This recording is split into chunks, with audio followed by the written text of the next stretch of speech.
Pessoal, prazer, uma satisfação imensa. Nós estamos aqui hoje no escritório da sede da Live University. Essa que é uma das instituições mais significativas e importantes hoje em educação executiva no Brasil.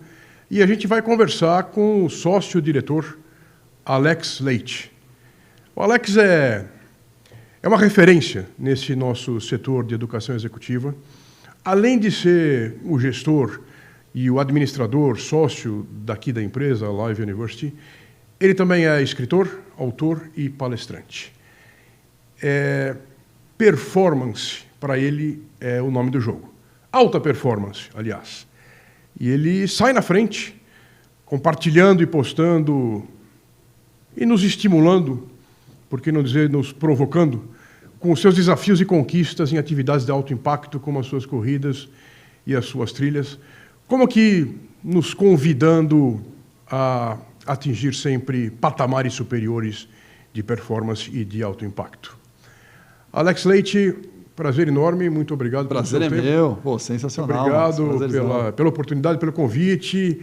É muito curioso com essa nossa conversa, eu tenho certeza que tem muita coisa que você vai agregar e que você vai nos surpreender em algumas dessas suas histórias, da sua vida pessoal, da sua trajetória, da live. E eu gosto de ser polêmico, então. Eu sei que você gosta de ser polêmico, então é isso mesmo, direto e reto. Se der tempo, eu vou pedir para ele nos contar, dentre as diversas polêmicas, como é que ele nos salvou do bug do milênio. O pessoal mais novo depois pesquisa no Google para ver o que é bug do milênio, mas olha, o negócio era sério. Segundo ele, se não fosse ele... E mais 1 milhão de programadores. Mais 1 milhão de programadores e metade do mundo não estaria aqui hoje. Mas vamos ver. Se der tempo, ele conta essa história para a gente. Mas o foco agora é o seguinte: governança pessoal sustentável. Quando você ouve isso, o que te vem à cabeça? Primeiro, misturando uma coisa com a outra, GPS. Eu corro montanha, corro trilha, né? Perfeito. Na hora que eu GPS, para mim é satélite, né? Não tem ela GPS, relógio, Garmin, cara, corrida e orientação, né? Vem naturalmente GPS. Quando, logicamente, eu conheci a sigla, né, de governança pessoal sustentável, já me veio aquela imagem, mas isso aqui parece com o ISD, que é uma coisa que está forte, eu tenho palestrado muito sobre ISD. Perfeito. Então, eu já ele decorre disso, é isso mesmo, exatamente. Aí eu fiz uma correlação na hora de falar, bom, GPS, legal porque é uma bússola, né? Como está no logo aqui, GPS, para mim, montanha, trilha, perfeito. Orientação, e automaticamente me veio o ISD, e veio falar, puxa, interessante o pensamento de usar o ISD, que é uma sigla meio que não, totalmente voltado para governo, país, sociedade, empresa, no ponto de vista da pessoa física. É isso. E aí achei uma baita ideia, Marcos. Que legal, baita obrigado. Trazer o GPS como um ISD da pessoa física. Adorei. Não, está perfeito. E eu fico feliz porque era exatamente esse o princípio. Quer dizer, a premissa era, quando você vê ESG para todo lado, e aliás eu acho uma iniciativa mais do que bem-vinda e necessária, faltava essa camada, que é a camada individual. E como é que está a nossa governança? A governança da tua vida, da tua conduta, do teu comportamento, né? E foi um pouco essa migração do corporativo para o pessoal. Né? Então, legal que você tenha tido essa percepção, que tenha sido de fácil assimilação. Né? Agora, me conta um pouquinho dessa sua trajetória. Quer dizer, como é que você chegou aqui? Eu quero saber o que a Live está fazendo hoje, o que a Live faz de diferente, o que a Live entrega no mercado. E até você chegar aqui, o que você vinha fazendo? Não fala ainda do bug do milênio, isso fica para depois. Beleza. Mas, por enquanto, até a live, daqui para frente, erros, aprendizados... Fechou. Vamos lá. Eu não vou contar a história, mas não tem como fugir. Eu comecei como dev IT, comecei a programar em COBOL, Natro da Bassa Velharia, fiz a parte da lógica lá nos anos 98, 99, de conversão do bug do milênio. Depois, eu já comecei a trabalhar como dev, desenvolvedor, né? Programador de sistemas para a internet. Eu migrei rapidamente para a web.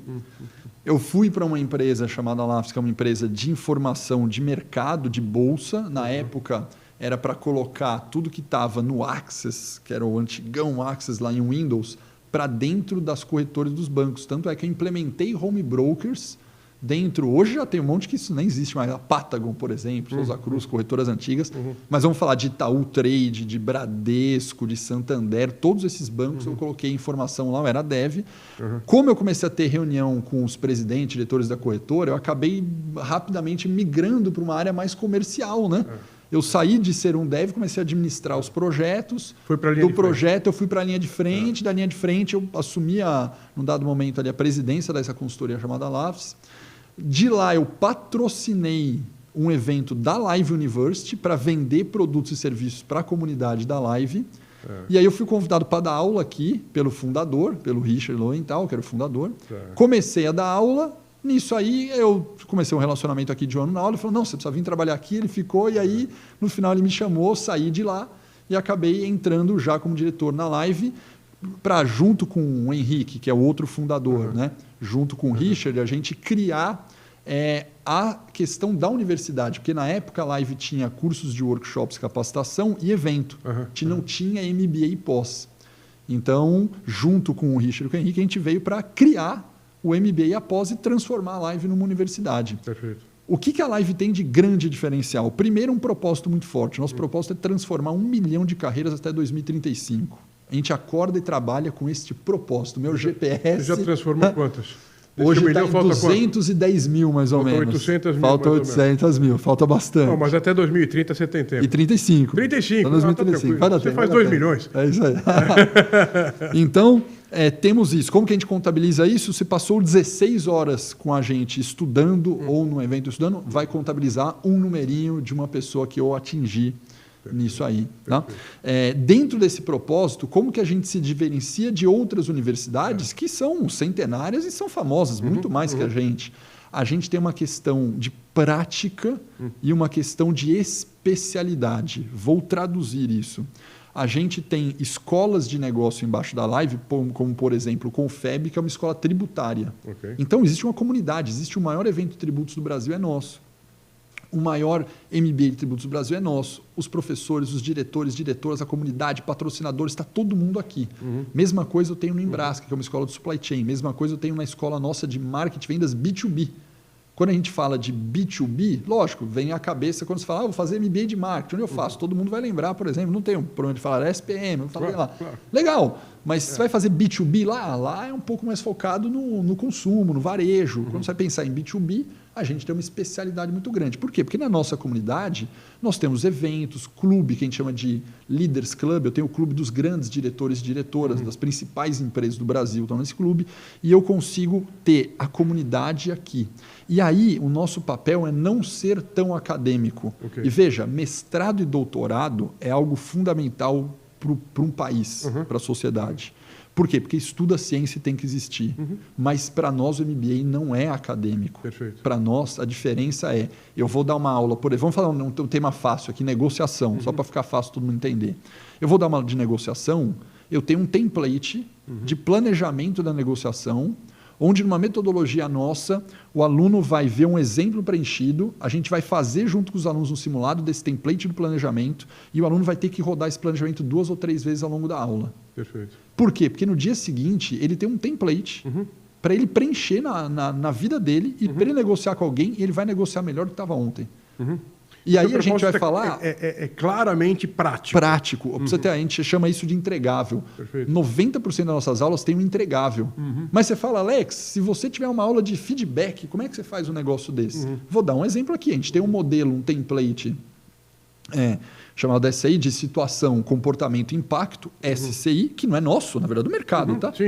Essa é situação, comportamento, impacto. A gente faz o templatezinho dele, treina o aluno a preencher aquilo ali, passar por situação, simula a reunião com ele, e se ele for dar um feedback para um liderado dele, ele vai lembrar e falar, bom, qual a situação que aconteceu, qual foi o comportamento do meu liderado, qual o impacto que isso causou. E ele aplica o feedback, fica muito mais fácil do que ele falar, feedback, estou com medo de dar, entendeu? Então, um exemplo, a gente vai usar uma matriz chamada Radical Candor. Radical Candor, de um livro muito legal, que tem a matriz que o quanto você vai ser transparente ou não com o seu liderado. Então, é tudo com um template entregável para quê? Para que ele aplique.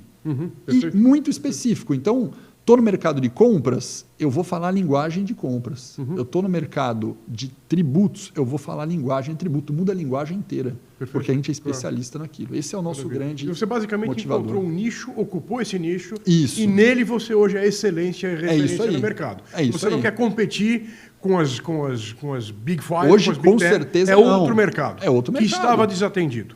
Agora, do que você falou, eu quero puxar para para dois aspectos interessantes no que você falou, porque me interessa muito do ponto de vista de liderança e de gestão. A gente tem sempre uma conversa de carreira em Y versus carreira de gestão. Né? E você fez uma trajetória interessante, e eu quero puxar de volta isso. Você saiu de dev, quer dizer, você saiu basicamente de uma carreira técnica, eminentemente técnica, e migrou para o comercial, para a linha de frente, que acabou migrando para a liderança.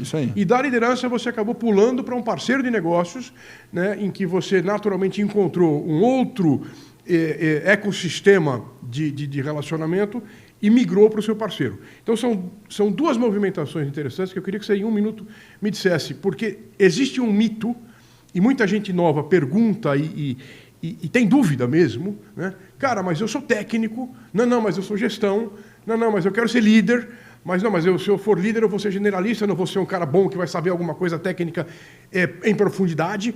Existem efetivamente perfis diferentes. A gente tem que entender que você só vai ser o melhor naquilo que você faz se você estiver fazendo aquilo que esteja de acordo com o seu talento natural, com a sua capacitação, com a sua habilidade. Tem uma coisa que você aprende e tem uma coisa que é natural do seu DNA, né? do seu talento. Então, como é que é isso? Você sai de dev, vai para a gestão e vai para a liderança e migra para outra empresa em uma única personalidade. Para você ver, eu trabalhei em vários lugares diferentes, com coisas diferentes. Porque, por exemplo, quando eu migrei para cá, eu migrei para ser diretor educacional. Ou seja, eu virei, vamos fazer uma linguagem de mercado, eu virei diretor de produto. Sim. Se fosse uma fábrica, eu virei diretor industrial. Eu saí do comercial e virei diretor de produto. Diretor de produto. Então, a migração acontece. Como que eu fiz isso? Eu acho muito natural para mim. O que você falou, é uma coisa meio natural. Eu gosto de ir fazendo coisas que me deixem desafiados o tempo todo. Então, isso é inerente ao meu ser humano. Né? Agora, isso não colocado, eu gostar disso, o curioso é que eu sempre fui cavando as oportunidades da minha vida, né? Quando eu digo cavar, é falar o seguinte, puxa, quando eu era desenvolvedor na primeira empresa, eu cheguei para a gerente e falei para ela, eu acho que você precisa de alguém para coordenar a área de sistemas. Não tinha vaga. E eu pedi para ela criar a vaga. Depois eu cheguei para ela e falei o seguinte, olha, eu acho que você mereceria ser diretora, porque aí você abre espaço para ser gerente. E eu fiz isso. Aí ela virou diretora, eu virei gerente. Então eu fui criando as coisas, eu vou mapeando e fui criando as coisas. Eu, por exemplo, fiz um MBA de TI. Legal, só que no MBA de TI eu lembro bem isso. Tinha um módulo de planejamento estratégico. Cara, eu peguei um módulo de planejamento estratégico, falei com ela e com o presidente da empresa e falei, olha, tem um monte de coisa de estratégia que a gente não vai fazer. No TI eu já estou tocando, mas e de estratégia? Aí eu comecei a propor mudanças estratégicas na companhia, eu sendo um cara de TI. Porque eu vi o módulo lá e queria aplicar.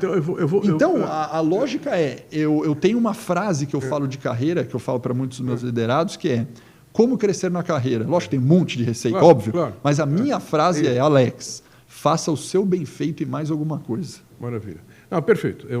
Essa é lapidar, aliás. Mas eu ia te fazer uma outra provocação. Quer dizer, é menos sobre capacitação técnica e mais sobre atitude.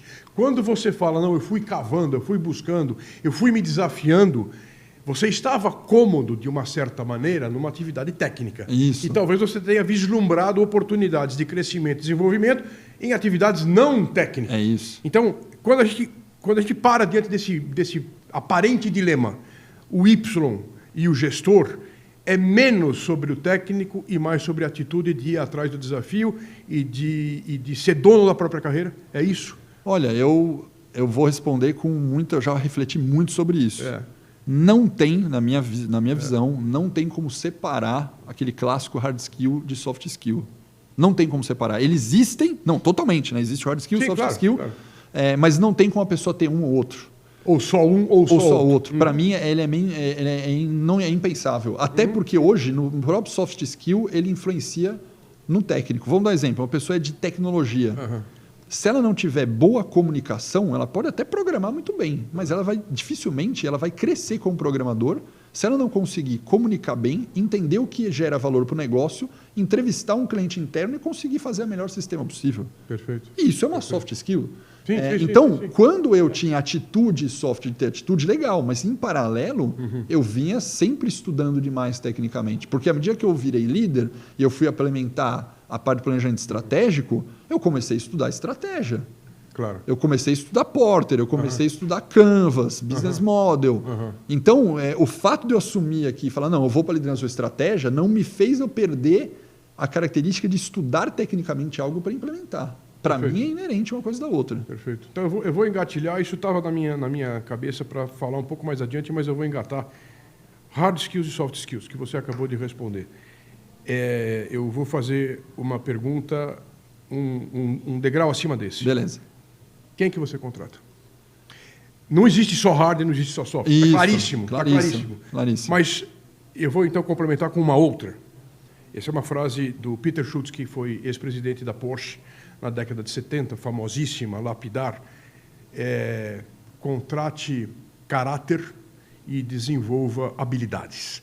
Parecido, não é a mesma coisa, isso. Mas vai nessa direção.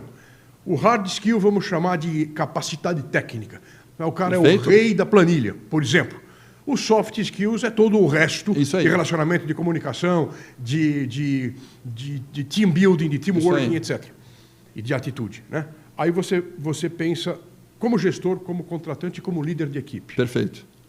É o caráter, é a habilidade.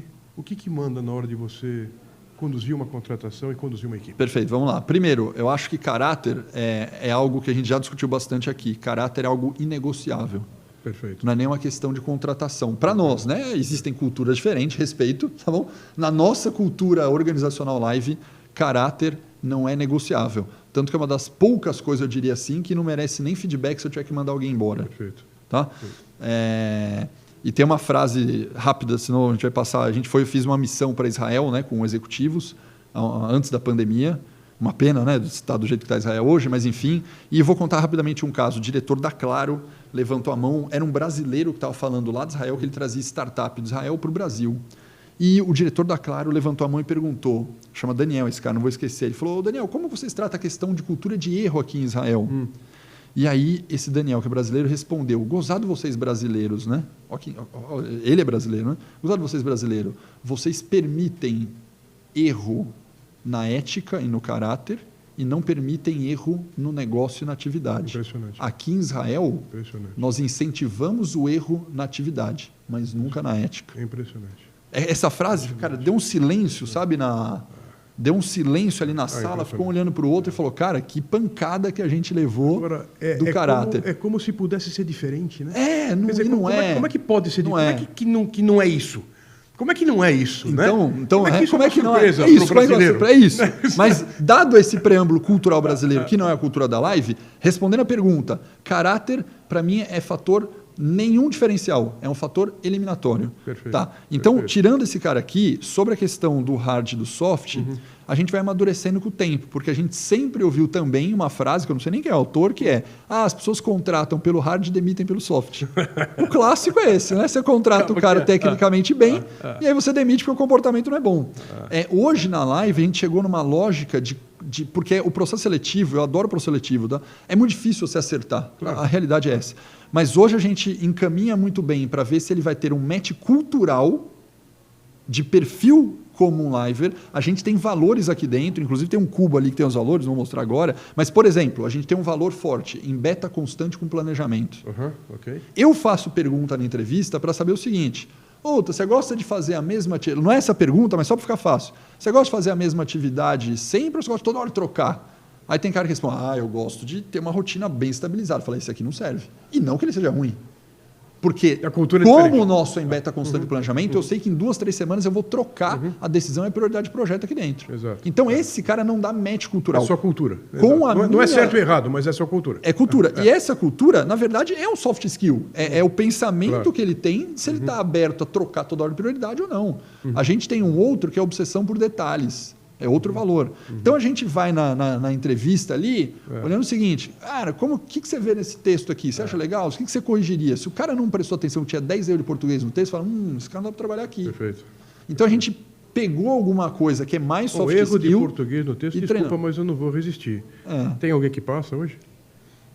Passa, né? Alguns passam. Né? Alguns, cada vez menos, né? Impressionante. Nós vamos tratar desse assunto depois. Porque... Mas então, respondendo a pergunta, eu acho que é uma combinação. A gente costuma muitas vezes ter 2 fases.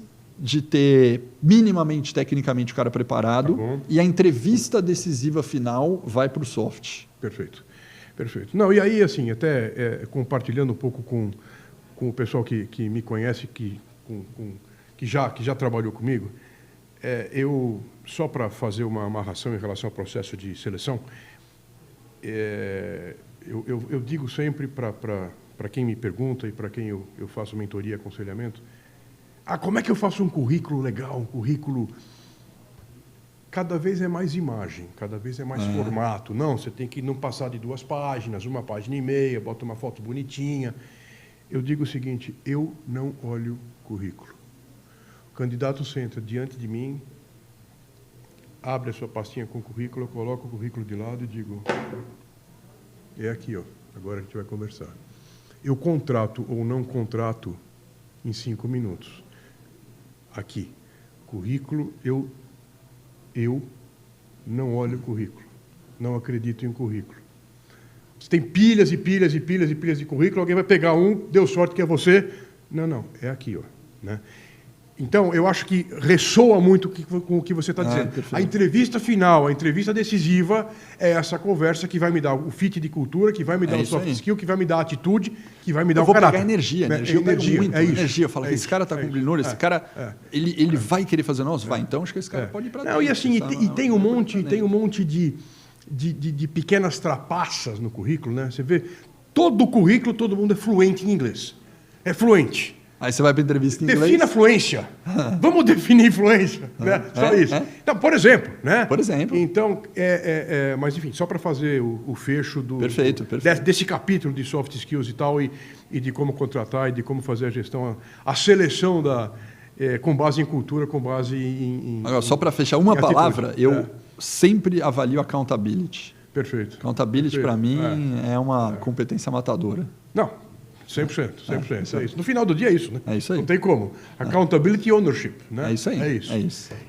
Aí eu vou aproveitar quem está nesse gancho de falar de caráter, e essa tua frase lá de Israel é absolutamente impactante. Eu preciso falar sobre fazer a coisa certa. Né? Um dos postulados, uma das premissas de governança pessoal sustentável é fazer a coisa certa. E se você quiser ir um pouco mais adiante, pelas razões certas. Não adianta só fazer o certo, porque não, eu preciso fazer um negócio legal, porque senão eu vou ser demitido. Eu preciso fazer um negócio legal, porque senão, eu vou ser talvez multado. Né? Eu não vou ultrapassar a velocidade para não ganhar multa. Está errado. Você não vai ultrapassar a velocidade porque o certo é não ultrapassar. Não é porque senão você vai ter uma consequência. Né?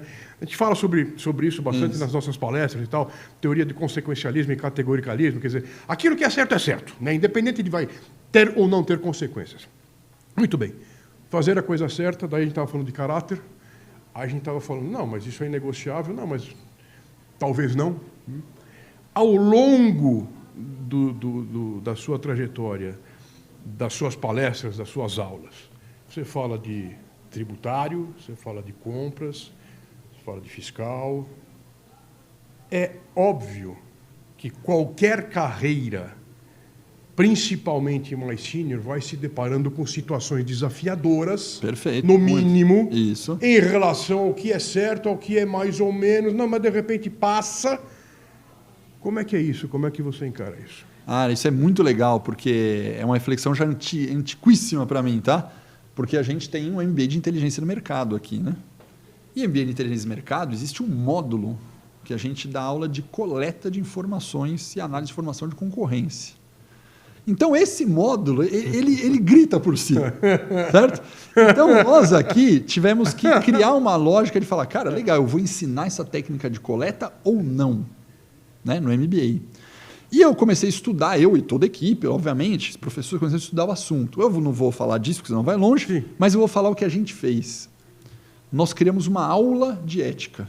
Olha só. Nós criamos uma aula no MBA de Inteligência e Mercado, que é uma aula de ética primordial. Essa aula tem que existir no MBA. Fala de Aristóteles, tudo isso ou nem tanto? Cara, a gente faz uma... Olha que coisa louca, a gente não vai para filosofia, a gente... você quer pôr um vídeo do Cortella? Beleza, vai lá, põe 3 minutos do Cortella, 5 minutos de Aristóteles, acabou.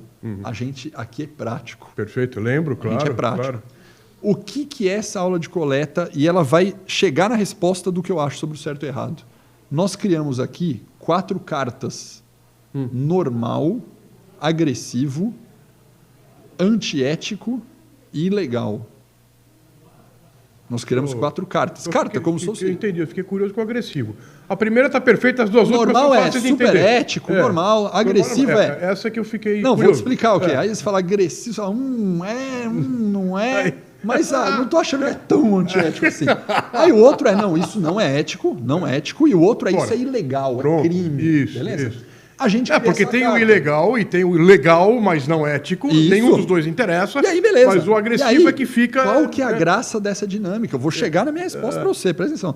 A graça dessa dinâmica é, a gente criou situações de business, eu conto 1, 2, 3 na sala de aula e cada aluno levanta a carta.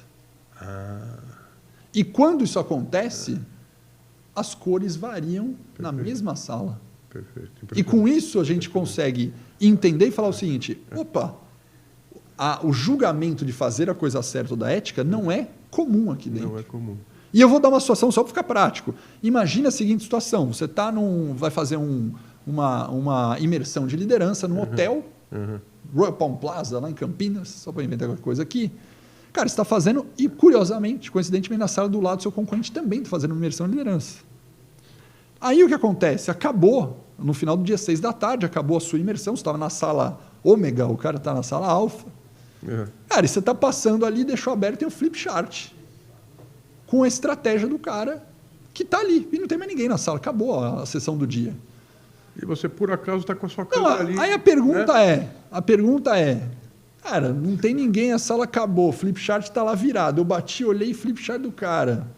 Puta, se eu coletar essa informação, isso é normal, agressivo, antiético ou ilegal? E aí você fala, 3, 2, 1, levanta. E aí vem cor diferente. É impressionante. E aí vem cor diferente. E o que eu cheguei na conclusão para te responder?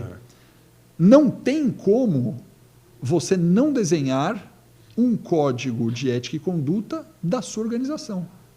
Essa é fazer a coisa certa. Porque depender de bom senso e julgamento pessoal, nós nunca chegaremos numa resposta que a tua empresa ou a tua pessoa física quer. E aqui eu vou provocar novamente. No meu valor pessoal, eu não bebo álcool. E para mim isso é inegociável. 96% da população Não chega a ser exatamente bebe. uma discussão ética. Não, Pode ser mas... uma discussão de saúde e tal. Mas... Perfeito. Depende, porque mas se eu tá quiser... Não, é óbvio que não, tá? Eu estou claro. polemizando para pensar o seguinte, você fala, realmente não tem nada a ver com ética. Depende, se eu quiser pressionar e dar argumento, eu dou. Vou dar um exemplo. Eu vou falar, álcool e cocaína são drogas. Você acha cocaína legal? O cara fala, eu acho. Ué, então o álcool também é. A única diferença é que a sociedade aceita e outra não. Mas já pensa e fala, legal. Puta, ela tira um efeito químico no seu... Vê, eu tenho argumento aqui... Para tudo. Para tudo. Então a lógica é você pensar, bom, no seu GPS que você criou, no seu GPS, qual é o seu código de conduta? Na Live University, qual é o código de ética de fazer? Se você não desenhar e não definir, você vai correr o risco de não ter todo mundo alinhado. Não, e assim, eu entendo perfeitamente e eu acho que a solução do código da empresa ou do grupo faz muito sentido. Eu tenho 2 preocupações que eu acho importante externar, não é para a gente debater. Boa! São preocupações que eu carrego. A primeira é uma brincadeira disso que você falou do bom senso, e eu tenho um queridíssimo amigo que me dizia, olha, o bom senso é o menos comum dos sensos. Então não espere que todo mundo... Você, mas é bom senso. Não é. Eu acho outra coisa. É isso aí. Dito isso, minha preocupação é para pensar. Não dá para relativizar tudo. Então, quando a gente coloca condutas e códigos e, portanto, certo e errado no limite de uma determinada corrente versus outra, eu estou relativizando. Em outras palavras, em algum lugar existe uma consciência ética do que é certo de maneira objetiva. Essa é uma outra discussão, isso escorre para a filosofia, escorre para a filosofia, mas eu acho muito importante fazer o ponto, porque eu vejo hoje, e eu vou emendar já com redes sociais, por exemplo, com comunicação, com redes sociais, porque hoje cada um pode falar o que bem entender, a hora que falar bem coisas entender. absurdamente equivocadas. Que podem ser absurdamente de acordo com o código daquela pessoa. É isso. Isso não quer dizer que o código está certo versus o outro também está certo. Também. Não necessariamente. Em algum talvez, lugar, alguém está errado. Isso. Acho que isso é muito importante. Muito importante. Sabe de onde vem? Eu não sei, porque isso aí é filosofia. Se a gente vai ficar filosofando aqui. Sim. Talvez apenas, né, como uma resposta mais objetiva, isso venha de uma hierarquia de códigos. O que eu quero dizer com isso? Queira ou não, já existe uma hierarquia de código, por exemplo, da religião e de Deus. Né? Sim. Se você pega esse código e segue esse código, você deriva dele. Você tem o Código Civil brasileiro. Né? Então, eu acho que, na verdade, você pode criar o seu, mas que não desrespeite o código ao qual você pertence. Talvez minimamente. Minimamente. Entendeu o que eu falei ou não? Total. É isso. Não, né? e esse desafio... É uma cadeia, né? É uma cadeia. E é uma cadeia que está dentro do universo social no qual você está inserido em um determinado momento histórico, e isso muda. Pronto. Né? Até aí beleza, mas é uma cadeia. Daí tudo certo. Só vou me lembrar, por exemplo, na faculdade de Direito, e eu gostava muito de aprofundar em filosofia do direito, a gente discutia muito direito natural. Direito natural é alguma coisa que está acima do ordenamento jurídico, inclusive. Ou seja, o ordenamento jurídico, que é o que você acabou de falar... Está escrito. Isso. Mas ele não poderia, idealmente, desrespeitar ou afrontar uma lei maior. O que é essa lei maior? Você vai encontrar respostas em religião, respostas em filosofia, respostas em filosofia do direito. É isso aí. Mas existe alguma coisa inerente à natureza humana, por isso que é direito natural, que, cara, você não pode criar outra. Ou se você desrespeitar... E existe muita coisa no ordenamento jurídico, e a gente não precisa... A história está cheia de exemplos, em que a lei determina que determinada conduta é beleza, é correta, quando ela frontalmente agride princípios éticos. Né? Tenho certeza que milhares de casos vêm à cabeça, mas históricos, né? Assim, não é... Mas esse é o ponto de atenção que eu tenho quando a gente fala de códigos de conduta, vamos dizer, atomizados ou pulverizados, ou de organização para organização, de indivíduo para indivíduo. Existe uma base comum, inerente à natureza do ser humano, que tem que colocar um norte, até para evitar que qualquer opinião sem embasamento passe a soar como verdade, ou passe a ter tanto espaço quanto outras que eventualmente têm embasamento e não embasamento, e com isso eu já embarco... Aqui, só para fazer uma bem rápido, para a gente não ficar muito tempo, aqui o Henrique, né, o seu fundador, te brinca muito, né? Todo mundo tem direito de dizer o que quiser? Sim. Aí ele brinca, ele fala, mais ou menos, né? Não dá para falar que a Terra é plana. Tem coisa que não dá. A Terra não é plana. Pois é por aí. Como essa tem dúzias e dúzias e dúzias. A nossa história recente, aliás, está bastante cheia de casos divertidos a esse respeito. Mas aí eu vou chegar num ponto que é o nosso próximo capítulo, que é a comunicação, que é redes sociais, e que é o excesso de informações. A gente tem aquela pirâmide clássica, né, de sabedoria, né? Então você tem dados, informação, conhecimento, sabedoria, cultura.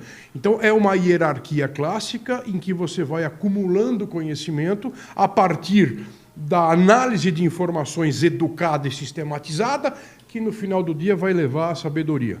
Espera-se, né? Hoje, o que a gente tem é uma atomização de dados e de informação de todos os lados, de fontes absolutamente diversas, sem nenhum tipo de credibilidade. Aliás, credibilidade passou a ser uma coisa muito questionável, porque cada um acha que tem a sua própria. Não, mas eu acho que é assim e acabou. Eu falo o que eu acho, eu falo o que eu penso. No meu grupo, de repente, todo mundo concorda com o que eu falo. E você começa a criar, um mecanismo de eco, né? Você fala para a bolha, fala para a bolha.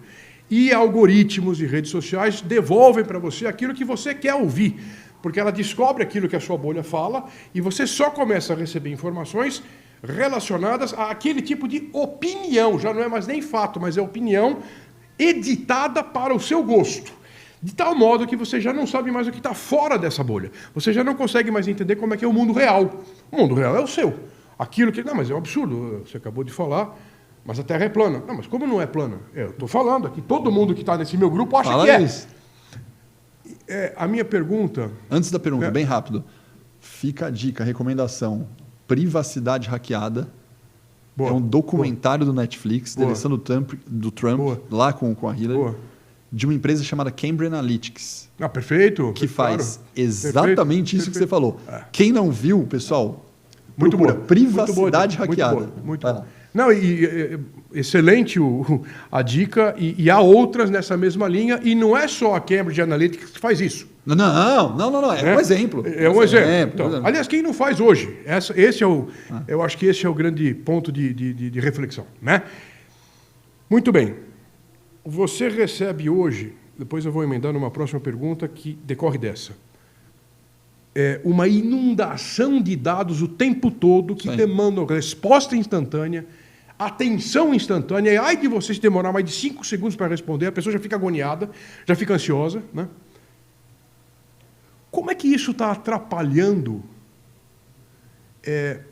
a geração de valor efetivo para o seu cliente dentro de uma organização cujo fim é prestar serviço para os seus clientes? Como é que você, nessa enxurrada desorganizada de informações ao mesmo tempo, tudo ao mesmo tempo aqui e agora, e sem referências, e sem certo e errado, como é que você lida com isso? Qual que é a sua recomendação em relação a mais rede, mais celular, menos celular?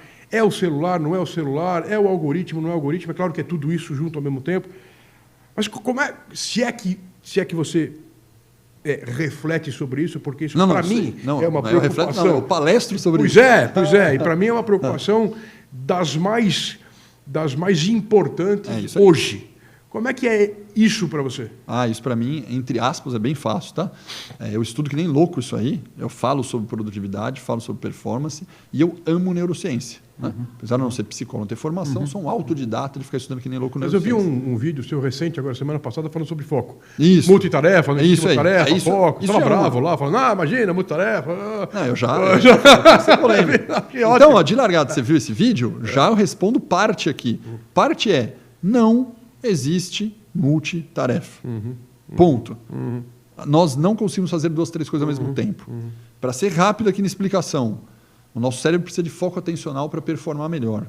Essa questão de multitarefa, muita gente pode discordar, inclusive de homem e mulher, que não, lógico, homem e mulher têm diferenças cerebrais, mas nesse caso a mulher também não consegue ser multitarefa, nem homem nem mulher. E a lógica é o seguinte: mas eu consigo, Alex, de repente tomar café da manhã e assistir YouTube. Legal, consegue. Por quê? Porque o que é hábito que o seu cérebro já sabe fazer de maneira automática, ele está executando numa camada, digamos, de raciocínio do cérebro, que você consegue fazer outra coisa ao mesmo tempo. Isso eu tenho exemplo cotidiano.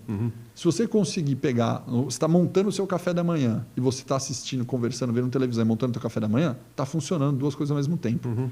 Pega um Airbnb, vai para um Airbnb no final de semana e tenta fazer isso. A mesma coisa que você faz conversando. Você vai reparar que você não vai conseguir montar o seu café da manhã porque você não sabe onde está a cafeteira, você não sabe onde está a torradeira, você não sabe onde está o pão. Pode ver que não vai dar, porque você não tem foco atencional. Vamos pegar um outro exemplo clássico. Hoje tem o Waze, hein? No carro.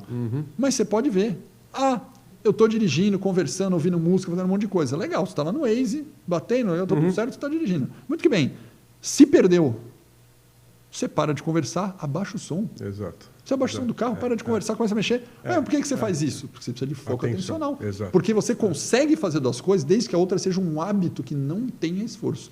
Então, isso causa uma perda de produtividade, de atenção, de geração do valor cliente gigantesca. Perfeito. Isso tem uma outra coisa, vamos juntar um assunto com o outro.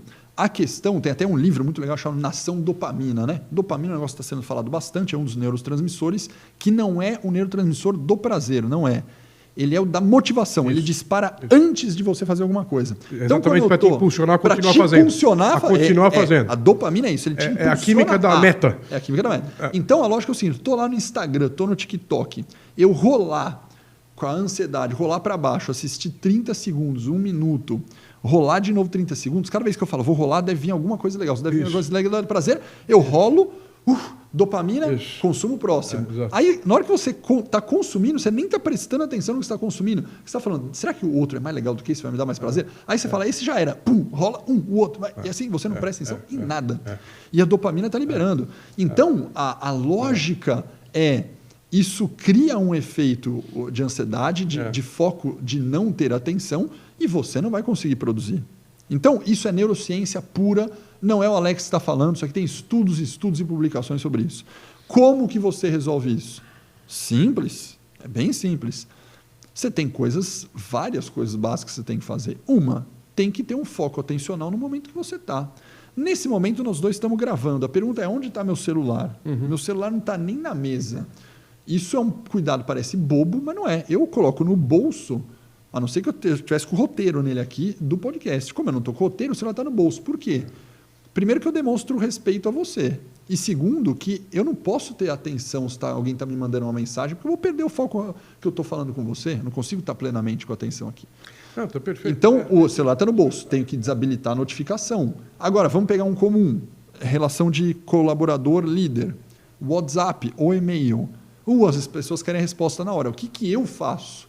Eu tenho combinado com todo mundo ao meu redor e todos sabem que o Alex não vai responder o WhatsApp imediatamente. Porque se eu estou gravando agora, como é que eu estou respondendo o WhatsApp? Claro, então, eles sabem que o Alex vai responder o WhatsApp em 2 ou 3 momentos no dia. Pronto.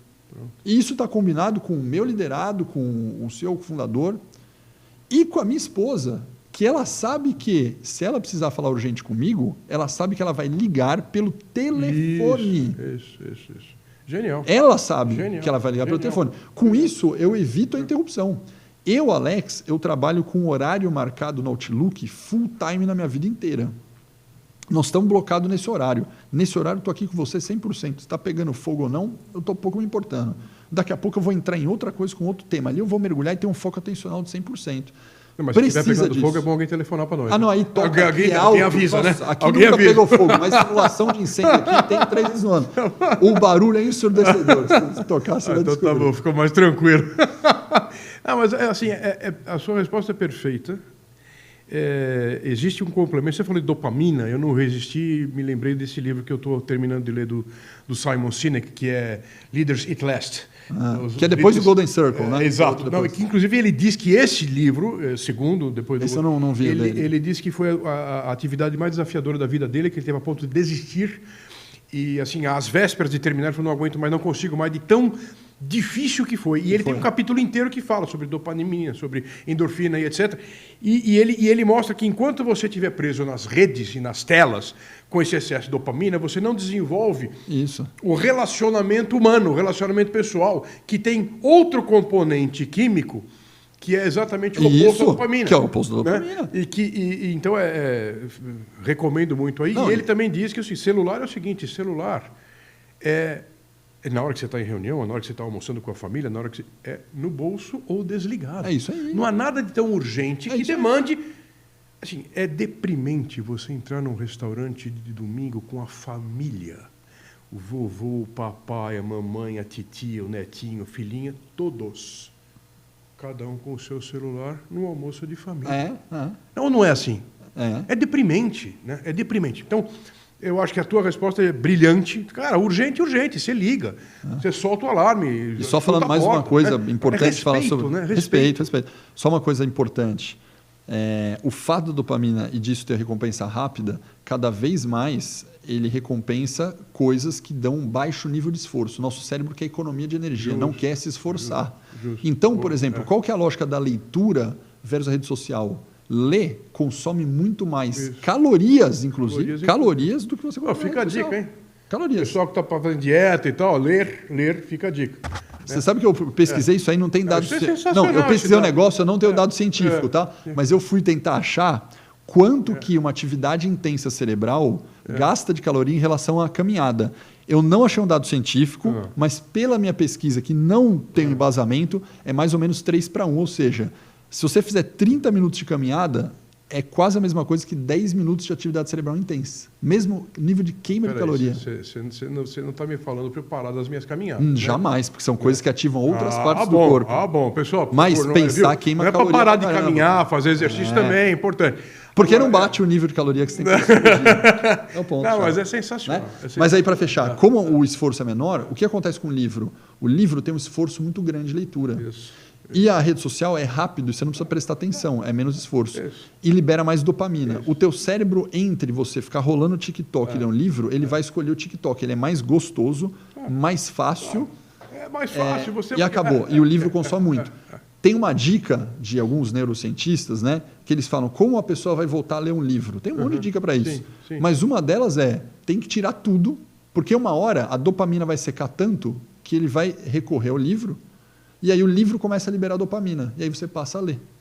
Porque você perdeu os estímulos que eram mais interessantes do que o livro. Algo me diz que está muito perto dessa hora já, viu? É. Do jeito que a gente está nos níveis de dopamina digital, eu acho que estamos muito próximos desse momento de voltar para ler, para buscar.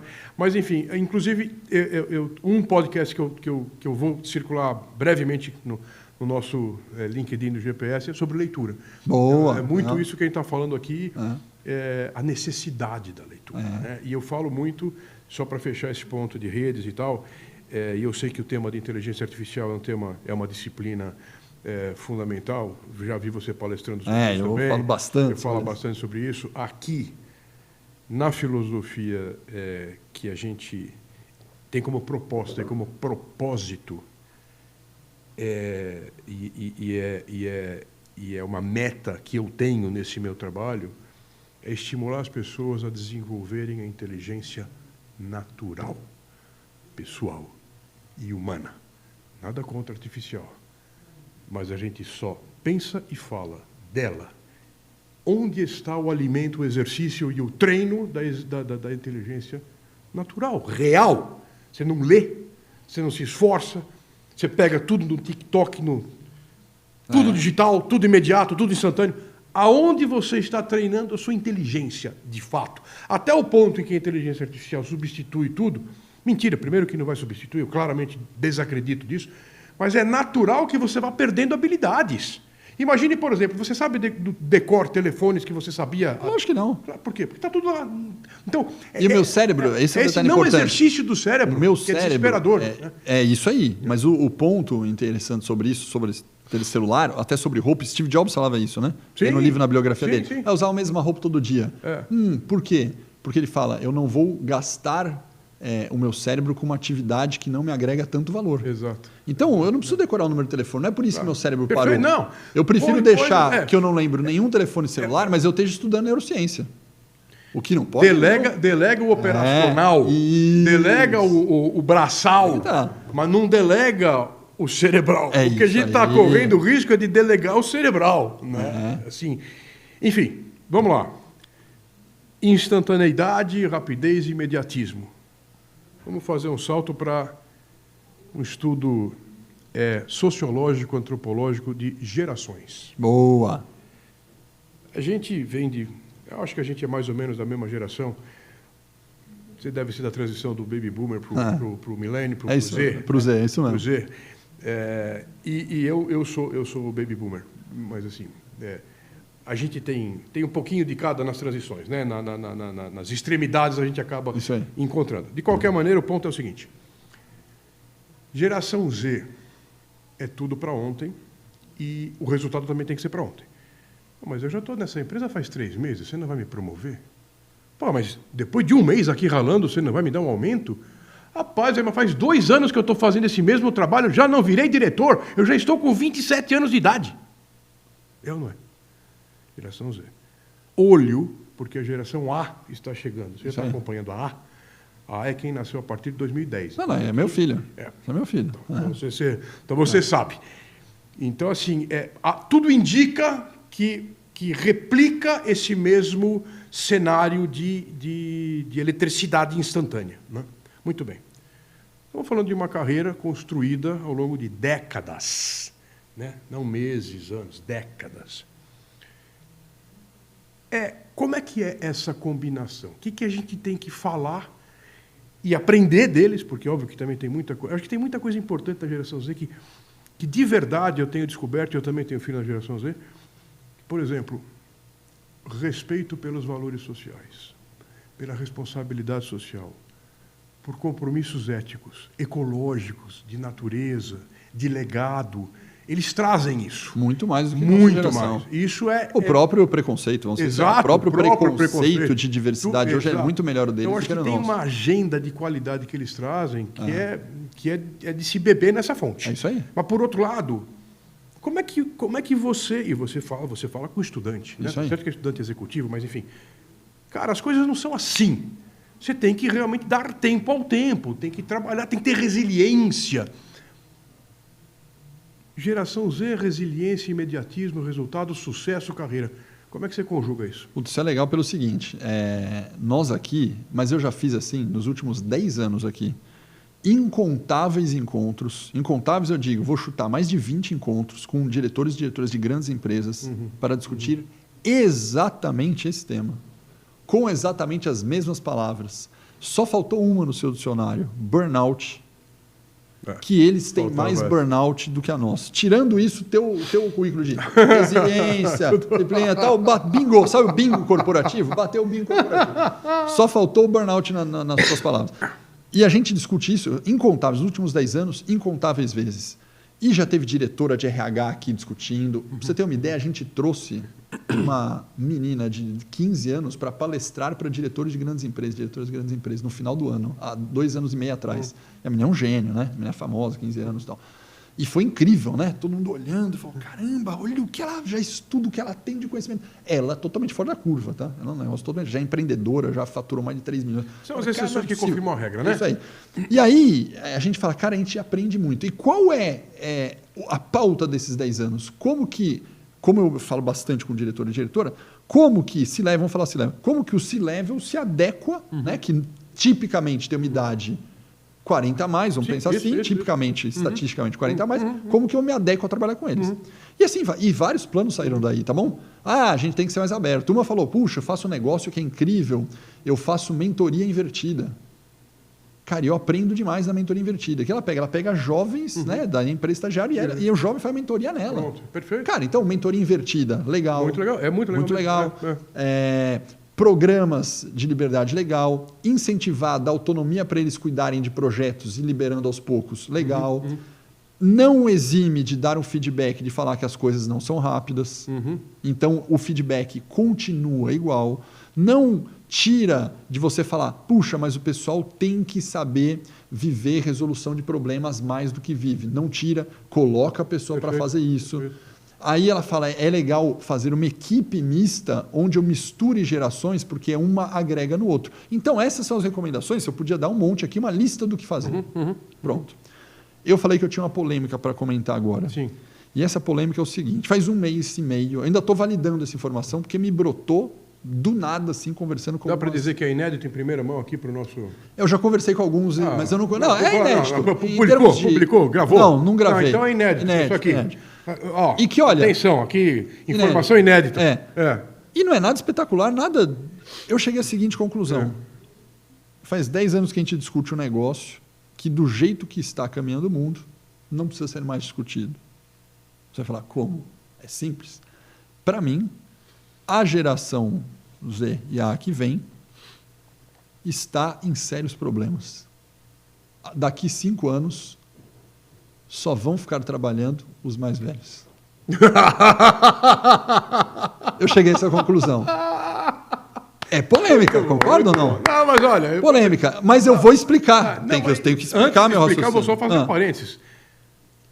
Nunca houve tanta abertura para o retorno da geração mais velha ao mercado e nunca houve... Eu só estou lendo o mercado. Tanta miscigenação geracional dentro das empresas quanto agora.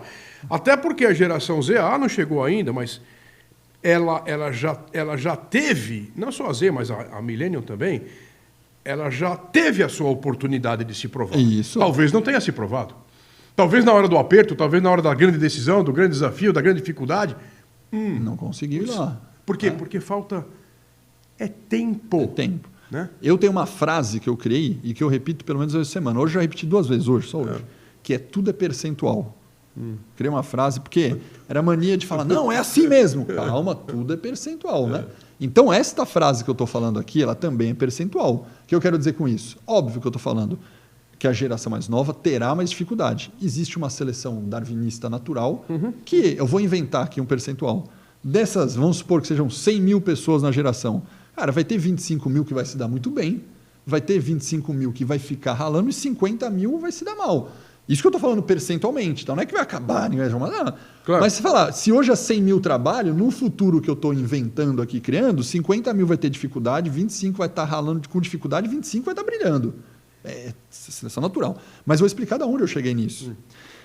O advento da IA, que é um negócio sem precedente, nem a internet está revolucionando tanto quanto a IA está, ela faz com que as atividades de entrada operacionais novas vão ser certamente substituídas em 5 a 10 anos, sem sombra de dúvidas. Porque a IA faz melhor, mais rápido, mais barato, com maior qualidade. Não há espaço para isso acontecer. A pergunta é, qual é a atividade que a pessoa no seu primeiro emprego vai fazer? Essa reflexão é que me gerou o resultado do que está acontecendo no mercado. Porque se a IA está fazendo um negócio operacional de entrada, eu não preciso mais. Eu vou contratar uma pessoa de 18 sem experiência para fazer o quê? Eu não consigo treinar. Se eu não treino, como é que ela fica experiente? Não fixa, ela fica experiente. Não sobrou. Agora vamos tangibilizar. Vamos pensar numa área comercial. Só para dar um exemplo prático, eu gosto de prática. Área comercial. Imagina que eu tenho aqui o meu B2B, imagina que na minha área comercial eu tenha o que a gente chama de uma sigla chamada SDR, BDR, que são as pessoas da área comercial que pegam os leads, ou seja, contatos potenciais de clientes. Cold call e por aí vai. Cold call, e faz cold call, manda mensagem do WhatsApp para tentar marcar a reunião, que na hora de marcar a reunião vem o vendedor fazer o negócio. Muito que bem. Essa atividade aqui, que eu tenho 3 pessoas fazendo... Não, já era. Essa atividade, a IA com agente de IA é muito melhor do que as 3 pessoas. Hoje já está sendo. Não, já. Eu estou desenvolvendo aqui. Já é melhor do que as 3 pessoas. Ponto. Então, essa função vai desaparecer. Agora, no B2B, numa relação comercial com uma diretora, com um diretor, para eu vender um in-company para liderança, ele quer falar com o robô? Não.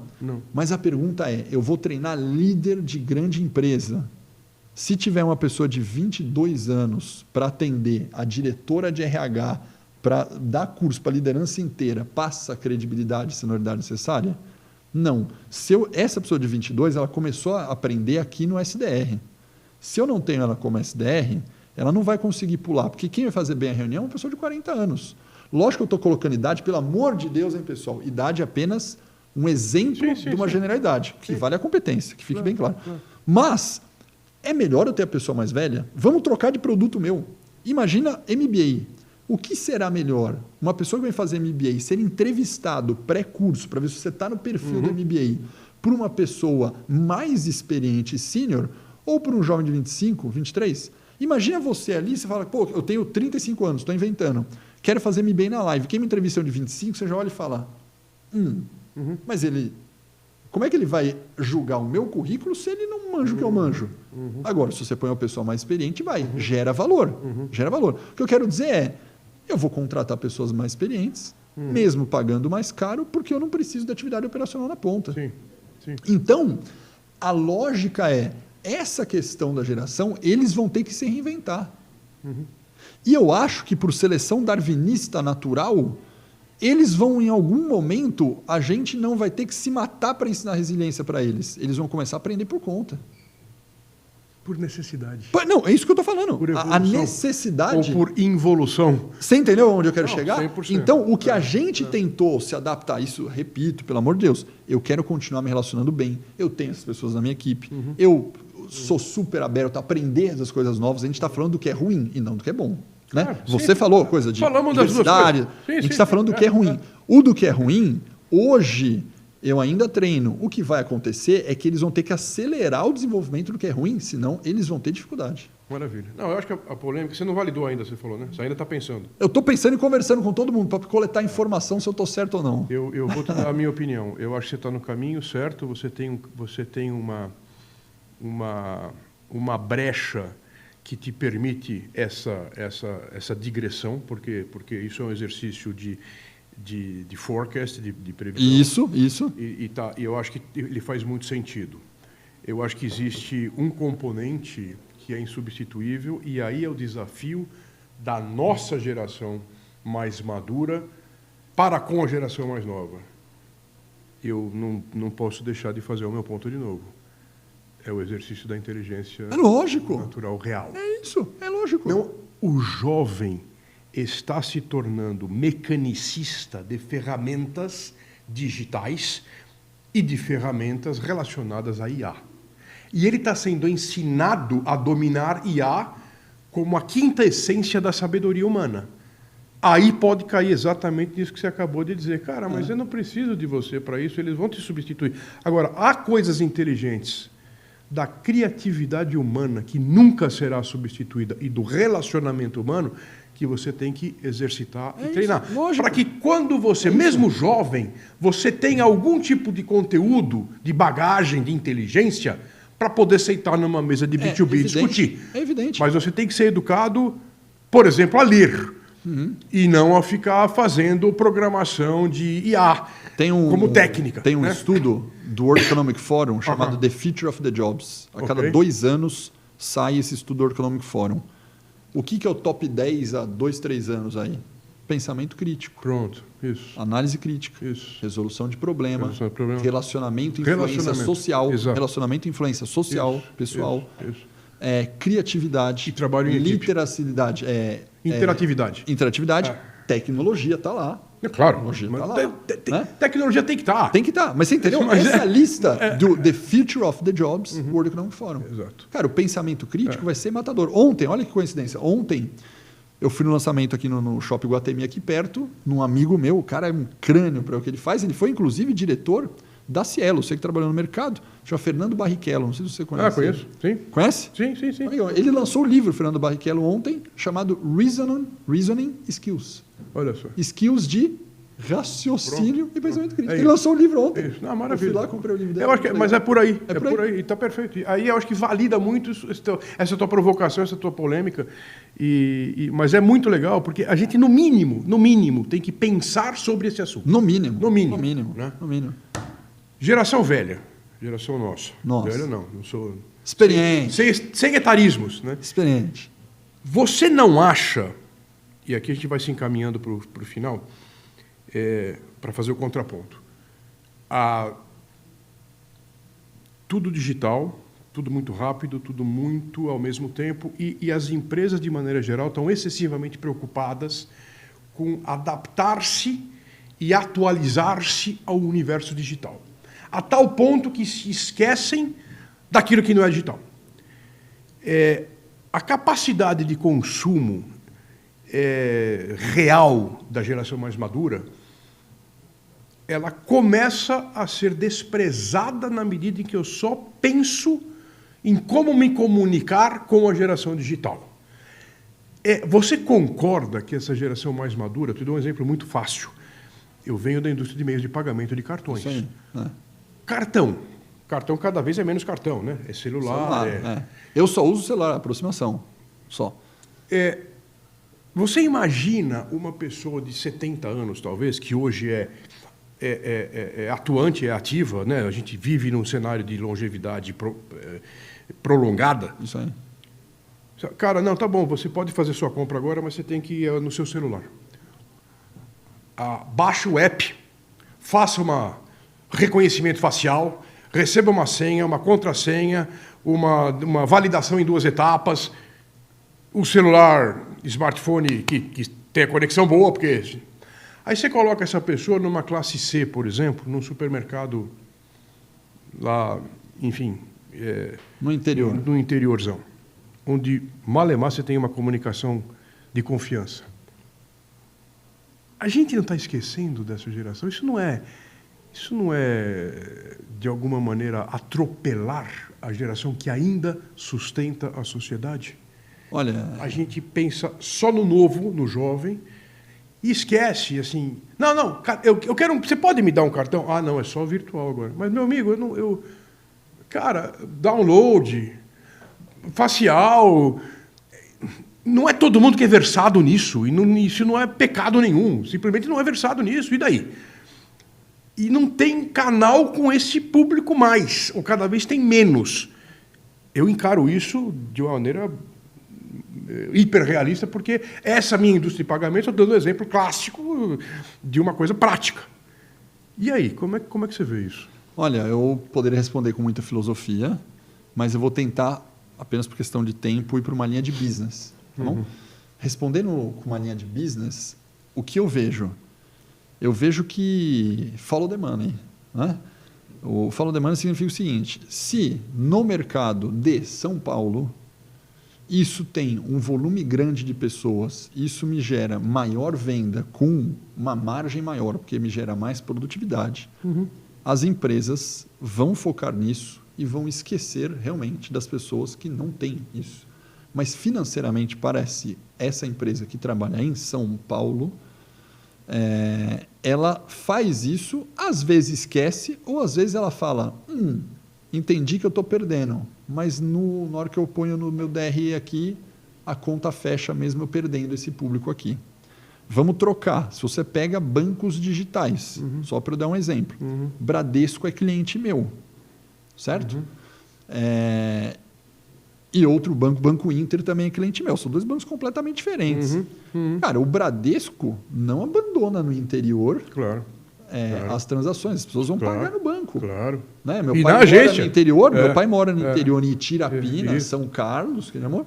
E as pessoas, o banco vão E quer lá falar eles com o se gerente, relacionam e falam inclusive. com o gerente. É isso. Ou seja, o Bradesco, que trabalha em mais de um segmento, digamos assim, eu vou falar, segmento São Paulo, Matriz, Faria Lima, Faria Limers Nervosa, e ao mesmo tempo trabalha no interior de São Paulo, ele deixa as 2 coisas funcionando.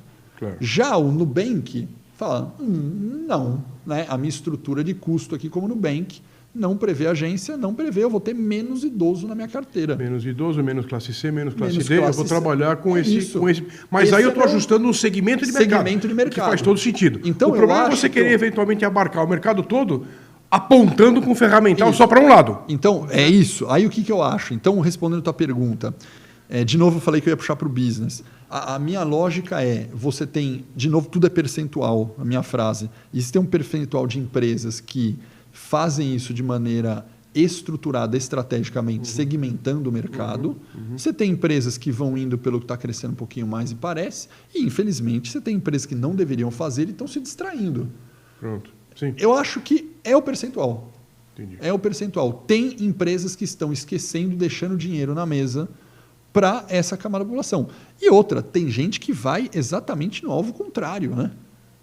Vou falar sobre consultoria, por exemplo. Você tem consultorias gigantes, tem o cara que fala, minha consultoria é boutique, eu pego isso aqui, isso aqui, isso aqui. Nicho no nicho, vou atender isso aqui. Mas eu acho que até, eu reflito sobre isso, tá? Eu acho que até eu e você, queira ou não, por mais que a gente tenha essa consciência da reflexão, eu e você estamos na bolha das empresas mais digitais. Não tem Você dúvida. entendeu? Que Claro eu e sim. você fisicamente. Claro porque que sim, claro que se sim. eu vou lá para o interior do Nordeste, eu começo a conversar com as pessoas e vejo que eu estou fora da bolha e lá a atenção dele é totalmente diferente da nossa. E eu olho e falo, ué, mas o pessoal... É estranho, tem né? celular, É estranho pra isso, pagar. né? Aí o cara fala, não, aqui é só no cartão, ou no dinheiro. Ou no dinheiro. Aí eu falei para ela, olha, infelizmente dinheiro eu não tenho mais. Isso. Eu já passei por situações, como eu disse, eu corro montanha, né? Sim, sim, sim. Eu passei por situações nesse ano de chegar num ponto de venda em cidade interior, corrida montanha, E não sair ter como falar pagar. comprar uma água e não conseguir não tem pagar. como pagar. E para ela, eu era o ET, Sim. não ela. Né? Então, queira ou não, a gente também vive na bolha ao contrário. Na bolha contrária. Não, brilhante, brilhante. Perfeito. Eu vou fazer uma última pergunta que eu vou ler.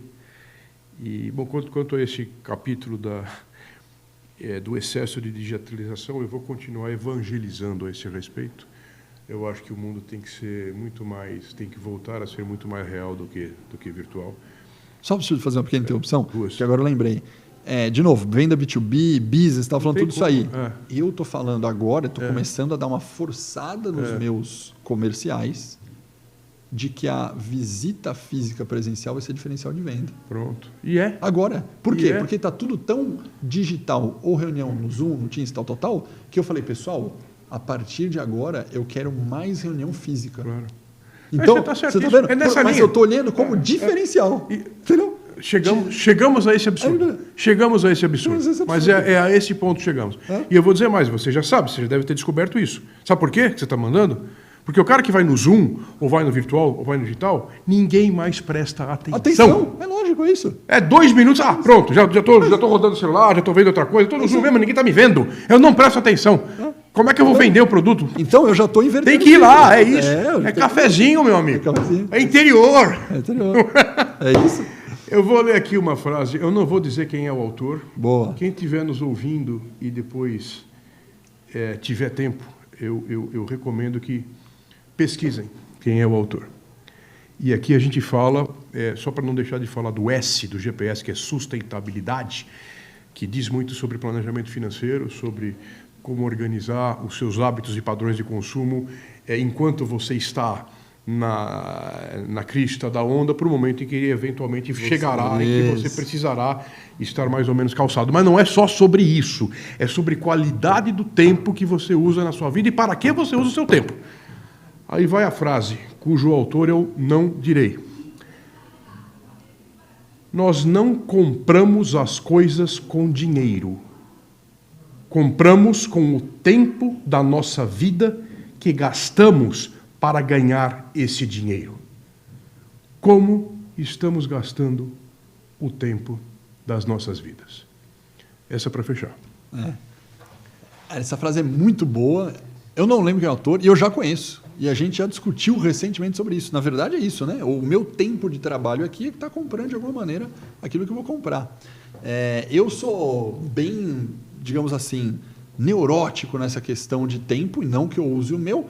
De vez em quando até sou razoavelmente egoísta com o meu tempo, eu diria assim. Por quê? Porque eu não abro mão de algumas coisas, né? Uhum. Então, por exemplo, eu faço muito esporte, não abro mão, sou viciado, sou disciplinado. Eu trabalho presencial, não abro mão de vir trabalhar presencial, vou trabalhar. Final de semana, ó que loucura, aqui eu falo para o pessoal, vamos trabalhar, precisa acabar um projeto e tal. Eu falei, olha, falando o seguinte, só para dar um exemplo típico de decisões da minha vida, eu tenho que treinar hoje às 6, das 6 às 8 tenho que treinar, legal.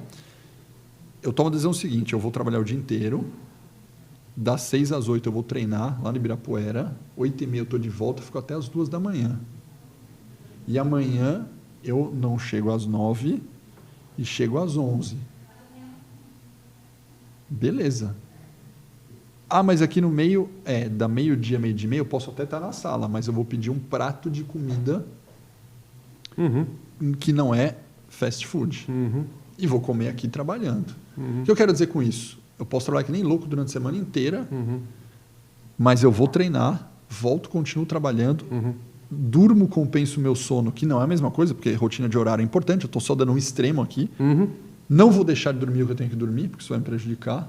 Acordo mais tarde e venho trabalhar para render no dia seguinte. E durante a semana eu faço isso? Faço no final de semana. Final de semana eu não trabalho. Final de semana eu estou na minha religião com a minha família. Perfeito. Então, eu sou meio radical. Eu sou radicalzão. Por quê? Porque eu não vou abrir mão do meu tempo. Perfeito. Porque, para mim, o trabalho aqui na Live ou em qualquer empresa é inesgotável.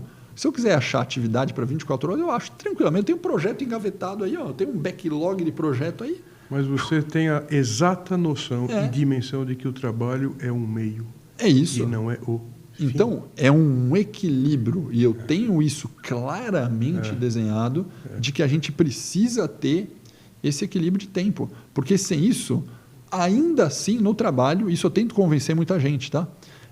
A questão de performance / saúde / sucesso, ela depende de 3 fatores. Não só esse, mas esses 3 fatores são mínimos.